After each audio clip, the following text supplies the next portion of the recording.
welcome back to Situation Room. I'm Omar Khalid, but we're discussing the post-Palagham false flag operation situation in India. Our news anchors have been highlighting the different details that have been coming on since the last few days, and of course there are all new developments that are happening almost every single hour or many a times during the day. What it shows is a lack of proper intelligence sharing by India. What it also shows is a deliberate attempt by India to malign Pakistan one way or the other, whether it be through false flag operations or it be post the false flag operation, in order to put the blame on Pakistan when in fact the culprit is somebody else, whether it be also to change the postings or sack people within their intelligence community or within their armed forces, just in order to hide their internal failures. There are a lot of internal rifts within the Indian Army as well, and a lot of journalists are now also highlighting the truth of what happened in the Palagham false flag operation, because many people in the Indian Hill Valley and across India do not believe what the Indian government is trying to perpetuate as information. Now, to highlight all of that, we continue to be joined by different guests. In this part of the transmission, we've been joined by Irfan Ghouri. He's an analyst, dear friend who joins us in the studio. Thank you very much, Irfan, to have joined us. We've also been joined, as I said before the break came, we've been joined by Barrister Talha Khwaja, who's a legal expert, who also joins us in the studio as well. We'll also be joined by Dr. Adnan, who's a foreign affairs expert online. We'll begin with you, Irfan. Irfan, so many things that are happening, that show Indian intelligence failure, Indian security failure, Indian deliberate attempts to malign Pakistan and put the blame on Pakistan when it is in fact a false flag operation. Then the truths that are slowly and steadily coming out, whether it be through Archana Tiwari, who talks to a taxi driver who tells her the exact thing, a totally different version of what the Indian government has been saying, whether it be even former raw chiefs like Amarjit Singh Dulat, who admits on the lack of security and the wrongful blame on Kashmiris and challenges the Indian government's version of the Palagham incident.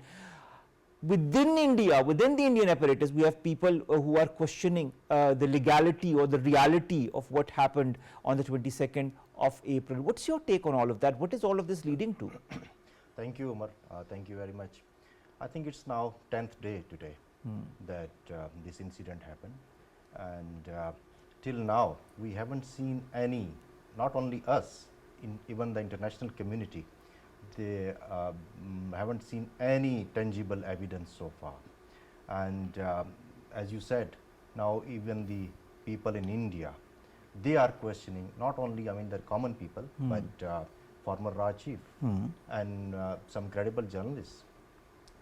But unfortunately, what India has been doing is that they are trying their best even to manipulate misinformation. And a top example is not only through their media, but also their politicians and key office bearers. I give you an example of Rajnath Singh's tweet today, which the Indian media was reporting, as per his conversation with, according to him, his conversation with the US Defense Secretary. But when we see the tweet of from the US side and from the Rajnath Singh, both they differ.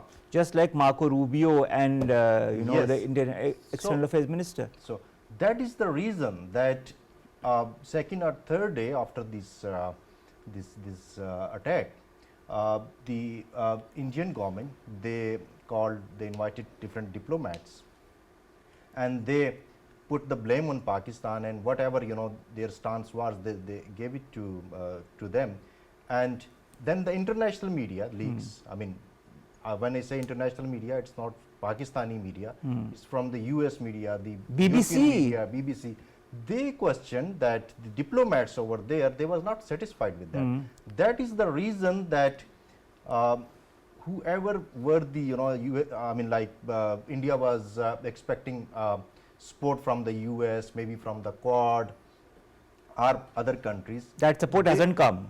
That didn't come because they called for restraint, de-escalation. None of them, they supported the Indian, the Indian acquisition on Pakistan. We haven't seen anybody. Yes, there's no statement as such. Yeah. And that is the reason that I think what India was expecting, it's not, the world is not seeing this like they were, expecting the response from them. That is so true. That is so true. Now, Barrister Talha Ali Khwaja, let's talk a little bit about the Indus Water Treaty. A lot of questions emanate, first of all, about the legality of the decision that has been taken by India to put into abeyance the Indus Water Treaty. In your point of view, what are the legal and diplomatic implications of this unilateral move by India to suspend or put in abeyance or hold in abeyance the Indus Water Treaty? And I mean, what should be now the response by the World Bank or by other communities? What are Pakistan's options? Right. Bismillahirrahmanirrahim. Thank you so much for inviting me today. I think the first thing we need to do is look at whether India can even actually legally do this, right? I think there are three structural barriers that prevent India from suspending or even holding in abeyance the treaty. The first is in the Indus Water Treaty itself. Article 12.4 tells us that this treaty cannot be, it basically will continue in force and cannot be terminated unless by a duly drafted other treaty, which basically means that it must have the consent of both India and Pakistan. In other words, it cannot be suspended or held in abeyance unilaterally. So the Indus Water Treaty prohibits it. The other possibility that India sort of is relying on is in the Vienna Convention on the Law of Treaties. It has two important provisions. First, material breach, which is in Article 60, and second, fundamental change of circumstances, which is in Article 62. What is material breach? A material breach is essentially a fundamental breach that is so important a part of that treaty that it allows the other state to repudiate their part in the treaty. I think that Pakistan throughout the 7 decades has fulfilled its part in the Indus Water Treaty. It has not violated any part, so material breach doesn't make much sense. I think also that the Indus Water Treaty's text doesn't really give us any reference or any implied duties on cross-border terrorism, on broader security cooperation. So we don't see that India can use material breach as a reason to suspend the treaty. We know in the case of this sort of like Norwegian name, which is Gabri Kovo versus Nage Moros, also known as the Danube Dam case or the Czechoslovakia-Hungary case, where it stated that if material breach needs to be used as a reason to suspend a treaty, it must be a material breach of the treaty itself. India is not saying that there was a material breach of the treaty. It's simply saying that because Pakistan supports cross-border terrorism, therefore we will violate or basically suspend this treaty. We don't think material breach applies. The second issue of fundamental change in circumstances, which is in Article 23. Now this is very interesting because in the Indian letter on April 24, India cites fundamental change of circumstances as one of its reasons in holding the treaty in abeyance. It says that because of the significantly altered population demographics and environmental concerns, it's now important to hold the treaty in abeyance. But interestingly, in paras 3 and 4, which come after, it abandons this reasoning, it contradicts it and says, no, it's actually because Pakistan supports cross-border terrorism, therefore we need to hold it in abeyance. So we think that this idea is very contradictory. But even if, let's say, we take the fundamental change of circumstances into account, there are three main grounds for fundamental change of circumstances. First, that the change that we're talking about was unforeseeable. All right. Second, that the change is basically now a radical transformation. And third, that the existence of the current circumstances constituted an essential basis of the consent by which the treaty was formed. We think that when the negotiation was taking place, these demographic changes, these environmental changes weren't really unforeseen. It was taken into account by the Indus Water Treaty. We also see no radical change that has occurred that would justify suspending the treaty. And we also think that this idea of terrorism, like I've said, is out of the Indus Water Treaty's subject matter and its scope. So there's no real legal reason for Pakistan or for India to suspend the treaty. But India is continuing with its propaganda, saying that it has put it into abeyance, it holds it into abeyance, or it has suspended it, and that is how it's going to do. A lot of, the Indian media was robust with the news on how India had put the tap or closed the tap on the water, and how the Jhelum River had completely dried up. And in fact, it led to one of our MNAs to go, Saraf Zaltara Sahib, to go and to show through a video that the Jhelum River was intact. It was intact. They tried to sort of like give the impression of flooding by letting in a lot of water. But I think that's not too problematic because the Indian storage capacity on the western rivers is about only, I believe, 0.672 million acre feet or something, whereas Pakistan's storage capacity is much more than that. Yes. So we don't think that's much of a problem. But I think when India justifies the suspension of this treaty as a countermeasure to Pakistan's support of terrorism, I think that is also problematic, because the International Law Commission has draft articles on articles of state responsibility, basically, which state that the injured state can only take countermeasures against a state which is responsible for an internationally wrongful act. Now, what India has done is, without any investigation, it has not conclusively shown that Pakistan was responsible for the Palagham incident. So that it can take the state responsibility route that is available to it in international law. But even if, let's say, it is proven, Article 50, sub-article 2 tells us that countermeasures should not affect obligations on fundamental human rights. And we know that the United Nations Committee on the Economic, Social and Cultural Rights has very authoritatively interpreted right to water as a fundamental right in Article 11 and Article 12 of the International Covenant on Economic and Social and Cultural Rights. So we think that this countermeasure isn't really something that India can use against Pakistan to hold the treaty in abeyance. But that is what the Indian media is, filled up with stories and news items and packages on how this Indus Water Treaty is now suspended and how India is going to use it to its advantage against Pakistan. But we see that propaganda isn't really working. But it is right? a propaganda that is being used in India. I know it's not applicable to people in Pakistan because they know exactly what the truth is, and a lot of people around the world also know what the truth is. You've just given so many examples of how this is legally impossible to happen, despite that India is trying to make that happen for its narrative building within the Indian public.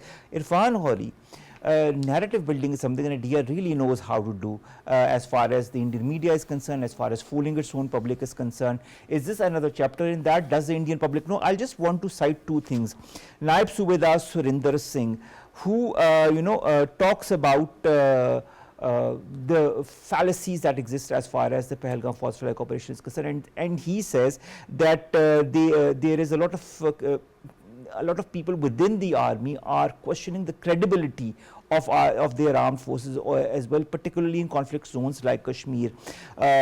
Dissent within the army is also something that is being talked about. Then we have a Rashtriya Janata Dal MLA from Bihar, Chandrasekhar Yadav, who also raises questions about this Palagham false flag operation, and he said no one in the country has the courage to kill based on religion. It is just an excuse to spread hatred. If that weren't the case, a Muslim wouldn't have been shot in Palagham. We all know that it was the first casualty was a Muslim who was trying to save the others in this Palagham false flag operation. How do such statements also expose internal dissent within the political sphere of India, internal dissent within the Indian spectrum of forces, as I've talked about Naib Subedar Surinder Singh, and how does it also bode towards the realization of the fact that the bubble that has been created by this current BJP government on this false flag operation is finally breaking? Omar, I think it seems like there is some realization now in India as well. The way the BJP has been carrying out the politics in that country, which is targeting Muslims and blaming Pakistan and those things. And that seems that at certain level, I mean the people over there, they are raising these questions. More than that, I'm surprised on the way the Indian media, usually they have been doing this, doing so, but this time we have seen that the incident takes place and immediately it was first the Indian media that was pointing an to FIR that is lodged within minutes. An FIR was launched. And in media, you and me, we are in this media, for a very long profession time. for a very long time. And the first thing that we have been taught is verify. Unless you can't verify something, and this was something that was not a normal story, a small story. This was a thing that could have repercussions not only in South Asia, but to a larger world. So seems like that the documents that were shown, a few minutes back, that was the leaks, they show that it was all planned. And to our luck that this time it was not successful, and not only the international community but within India. But I fear that the way, I mean, these media narrative was built, the sort of the blowback that the Kashmiris and the Muslims they are facing, since the last 10 days, more than 2,000, around, I mean, 2,500 Kashmiris they have been arrested. Yes. Dozens of houses they have been demolished, and India, in a way, is trying to, I mean, equate the Israeli and the Gaza situation with that. It seems like it is replicating that, and I fear that this would once again, being a not only journalist but also a Kashmiri by origin, I think it will force the Kashmiris to take up the arms again and resist for their survival. All right, let's see what happens in the next couple of days, because the fact remains that a lot of realities, with the unearthing of all of these realities from within India, it shows the real picture, not only to the Indians but also to the world that has been believing in the Indian narrative for so long. We've been joined by Dr. Adnan Sarwar, who is the foreign affairs expert. Thank you very much, Dr. Saab, to have joined us and to have waited so patiently for so long. I'd like to understand two things. The New York Times reports a couple of days back on the Indian requests for the different diplomats within India to take a narrative that is similar to the Indian narrative, but they have refused because there is a lack of evidence as far as this false flag operation is concerned. To add to that, when Marco Rubio calls Jai Shankar and calls our Prime Minister as well, there is a certain undertone of India of the US wanting India to toe the line as far as the reality of the issue is concerned. How do you see all of that efforts? And of course, our Foreign Minister and Deputy Prime Minister Ishaq Dar Sahab also is in contact with so many of the diplomats from across the world. He's had very concrete conversations with all of them to highlight Pakistan's perspective. How successful has Pakistan been? How unsuccessful has India been? Well, thank you very much for your question. Actually, let's be very clear, and this is a clear reality, that Pakistan has done wonderfully well in responding to India's malicious and sinistrous moves. First of all, by conveying the strongest possible signal that the defense of Pakistan would be paramount and that the Indians should harbor no illusion. Number two, on diplomatic front, I'm really impressed by the amazing speed of the political leadership and, of course, the military leadership as well as the Foreign Office of Pakistan and all concerned, through which they have been in contact with the diplomats not of here in Pakistan based in Islamabad, but are in contact with the high-level officials at the level of the foreign ministers, etc., with the different countries of the world, including the United States and Iran and Turkey and many other countries, and of course China, our very closest and highly dependable friend. Now, in this context, I would give full marks to them, because you see, they have been just 24/7 working on this, and they have not been just on the line of military counter measures, but they have been countering India very well on political as well as diplomatic fronts as well. And the simple thing that the foreign minister clearly and the deputy prime minister and all concerned, that they are ready, and the prime minister, of course, beginning from the prime minister, for a transparent most investigation by any independent kind of a agency, is in itself a big confidence. And to that, India has been just speechless. In fact, you see, since they don't have any legality to prove it and some circumstantial evidence as well, Now, they just, I mean, very clearly they are making this matter as political. And they had this idea since, I would say, early 2000. And then the Uri incident, particularly, they started conveying this to the United States, etc. And the reason that I see clearly the message between the lines from the Indian side is that they want to isolate Pakistan. They want to not engage Pakistan in any dialogue whatsoever, through which you see somehow the relations may improve, which Pakistan has been desiring, which the international community has been desiring. So this is very easy to just shun all these channels and not even open it in the future for the 2, 3, 5 more years when Mr. Modi is in power. And he has been a singular leader. I mean, Manmohan Singh and Atal Bihari Vajpayee, and earlier on in 2000s, you see, it was Indra Kumar Gujral who had been on the way for the good neighborly relations, a tremendous policy.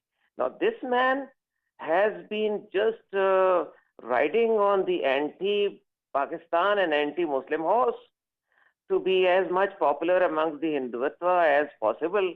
So this is all really very, very unfortunate, and but it is all false, and it is groundless, and even the Indian majority Hindu community also now, a big majority, I would say, the sensible ones, the sane ones, not the ones who are hyper-nationalist, are understanding all this, and they know that, you see, this is all just for political reasons, sometimes for elections, sometimes for long-term policy, sometimes to become a real hero forever.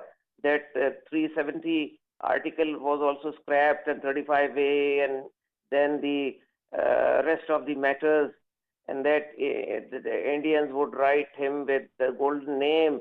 But you see, this is not at all the solution. It's an international dispute. And if he continues to do this, well, one of your panelists said that this resistance, in one way or another, is going to further escalate.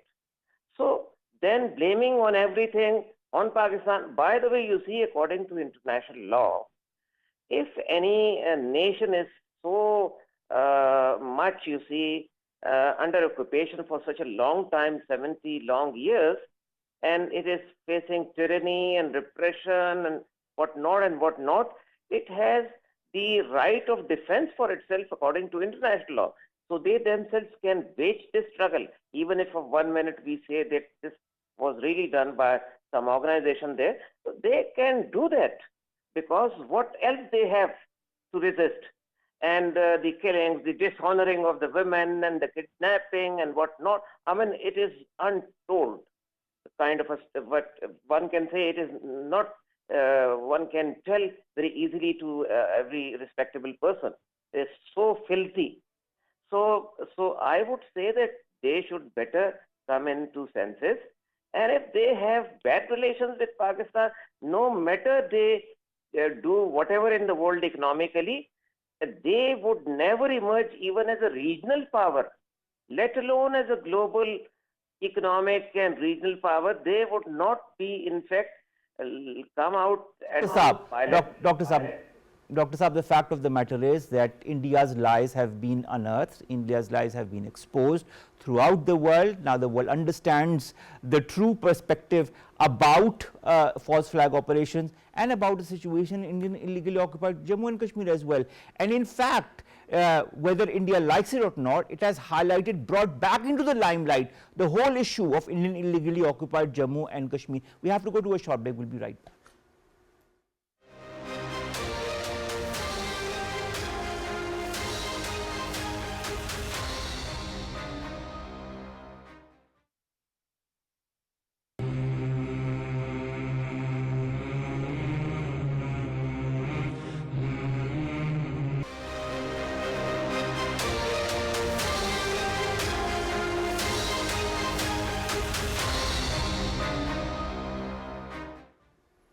Welcome to the Situation Room on PTV World. I'm Omar Khalid, but we're discussing the post-Palagham false flag operation scenario that, of course, exposes India's lies around this false flag operation. And even within India, many people are now raising questions that are being unearthed slowly and steadily, and the truth is being revealed as far as this is concerned.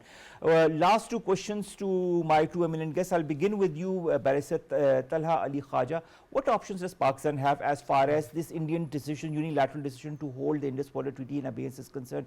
Is the International Court of Justice an option? Are there other options that Pakistan has? There's various options. Firstly, I think the first thing Pakistan should do is engage the World Bank, which is the guarantor within the Indus Water Treaty. We need to engage it, and we need to start the dispute mechanism, which is contained in Annexure G of the treaty. Okay. We need to establish a court of arbitration as the treaty calls for, and which I think the most likely outcome there is that India will not become a part of that basically court. We've seen its attitude. But even if it doesn't, I still think it's important that we get an ex parte decision, a decision in absence of India, because what it will at least do is put significant diplomatic, economic and even military pressure on India by the world community to take treaty law seriously again. In addition to that, what we can do also is we need to form a coalition of countries that are lower riparian countries. So countries like Egypt, countries like Bangladesh, countries like Iraq, countries like Vietnam, we need to take them and form this coalition and request an advisory opinion by the International Court of Justice under Article 96 of the UN Charter.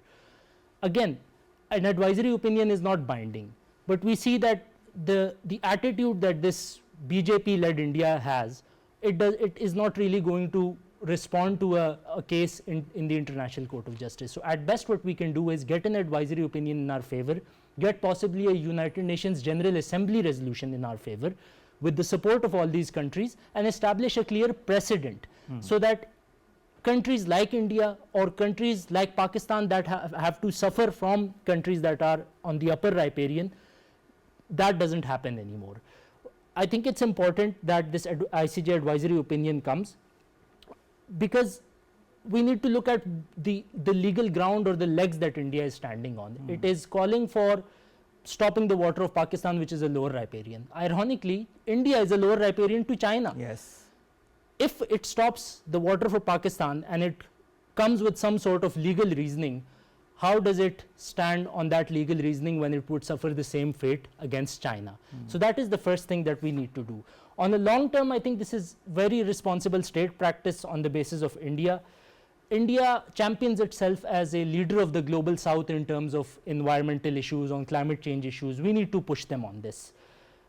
And then also Pakistan needs to develop long-term plans for its water conservation. It needs to engage in strategic water diplomacy like the coalitions that I've said. It needs to invest in dam construction, better water conservation, so that we don't really depend on a legal piece of paper, which the situation of international law currently shows that it's in flux, right? So countries like India that are aggressive, that are aggressors in this situation, they can take advantage of this situation. So we need to invest in legal and basically legal and technical capacity building, so that we don't have to simply depend on treaties, but we have some bargaining chip. I think 2 points are very important here. We need to look at, firstly, does India have the capability to stop water? And secondly, does it have the will to do so? I think as far as capability is concerned, India doesn't really have the capability to stop water. All of its projects are run off the river projects. At max, what it can do is maybe manipulate the flow of water. But the thing about that is, it's not really something that is new. Even when the Indus Water Treaty was in force, India would sort of get away with these violations, because there are times of the year when we need more water for our agriculture. But even before the Indus Water Treaty was suspended, India would do that anyway. It can become a problem in the long term, however. And this is where I think it's important to question, does India have the will to do so? The National Security Committee has called it an act of war, and I think that was very responsible. It was very clear. And if India does do this in the long term, it's one step closer to war. And India would clearly be the aggressor in this matter. And I don't understand what satisfaction a country would get by allowing millions to suffer water scarcity, allowing millions to basically allowing millions to suffer from this water scarcity, using collective punishment as a mechanism for what it blames Pakistan without even an investigation to have done.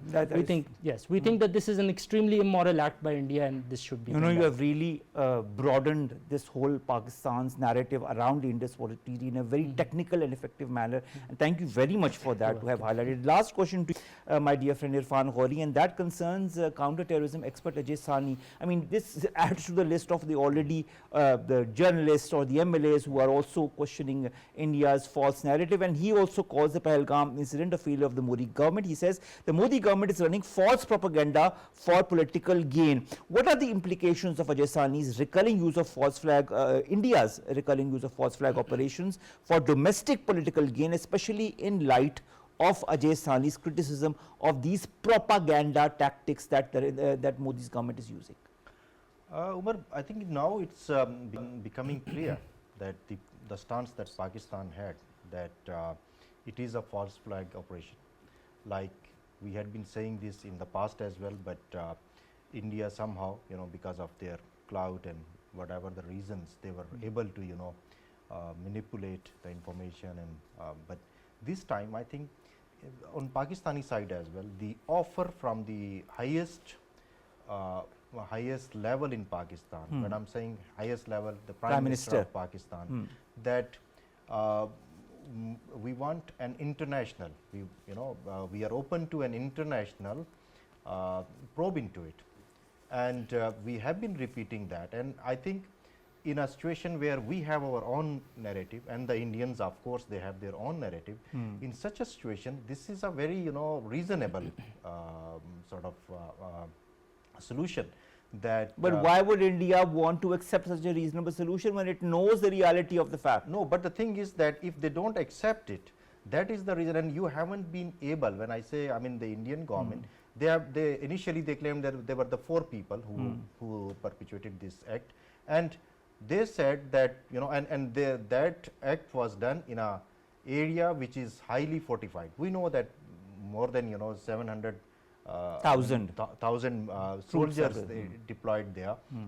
So if it was done by the people, they were the humans. They were not, I mean, angels that would have come and they had vanished. They would have, you know, up till now, So if they haven't been, they haven't traced any of them. So that seems that it is somewhere, not only, I mean, it's fishy, but also the stance they had taken, and what we had been saying, that whenever, you know, they need some political gain, they do so. And we see that the next day after this attack, Modi Sahib, he goes to Bihar, where they are it's all a political stunt to at the end of it all. It's all a stunt to you know, attract more and more Hindu fanatics and Hindus that form the majority in India, to give them the whole narrative of Pakistan being the enemy, of Muslims being the enemy, of Kashmiri Muslims being the enemy, and that is slowly and steadily brainwashing those Hindus into believing that this is, ladies and gentlemen, not the pluralistic or democratic India that we had been hearing of since the last few decades. In fact, since 2014, slowly and steadily, that whole pluralism or that whole democratic flavor of India has been eroding, and it is now reaching its climax. The world realizes it, Pakistan has realized it since a long time, but I think this Palagham false flag operation has opened the doors for the world to also recognize finally what India is all about. Thank you very much, Dr. Adnan Sarwar Khan. Thank you very much, Barrister Talha Ali Khwaja, and thank you very much, Irfan Ghouri, to have joined us. We'll continue to highlight Indian atrocities and Indian machinations in further transmissions as well. Stay tuned right here to the Situation Room on PTV World. Allah Hafiz.